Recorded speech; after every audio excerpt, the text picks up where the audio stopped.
আজকের সম্প্রীতির উৎসব গোটা বাংলা জুড়ে আমরা যে হিন্দু মুসলমান ভাই ভাই তার সবচাইতে বড় উদাহরণ আজ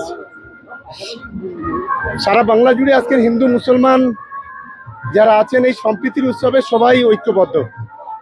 কারণ এই সাম্প্রদায়িক ধ্বংসকারী বিজেপি এবং তার দালাল হচ্ছে আইএসএফ আজ গোটা বাংলায় বিভাজনের রাজনীতি করছে, জাতপাতে দাঙ্গা লাগানোর চেষ্টা করছে।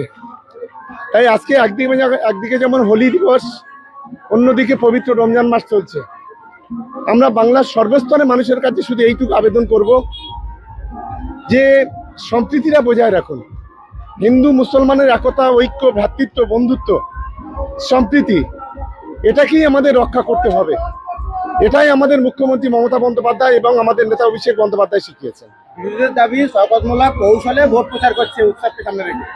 এটা কাপুরুষ, এরা কাপুরুষ। আমরা ভোট এখন অনেক দূর, এখন ইলেকশন ঘোষণা হয়নি। আমরা প্রতি বছর এই সম্প্রীতির উৎসবে পা মেলাই, এটা ওদের সম্প্রীতির বার্তা।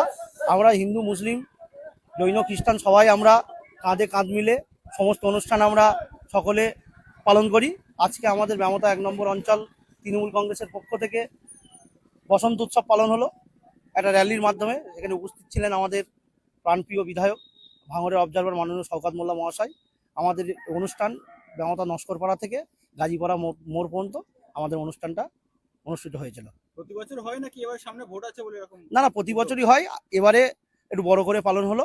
এবং আমাদের সবচেয়ে বড় পাওনা হচ্ছে আমাদের পর্যবেক্ষক মাননীয় শওকত মোল্লা মহাশয় উপস্থিত ছিলেন এবং উনি রোজা রেখেও যেভাবে আমাদের সঙ্গে বসন্ত উৎসব পালন করলেন, সেই জন্য মাননীয় শওকত মোল্লা মহাশয়কে অসংখ্য ধন্যবাদ। এবং আমরা চাই পরের বছর আরও বড় করে অনুষ্ঠানটা অনুষ্ঠিত করব।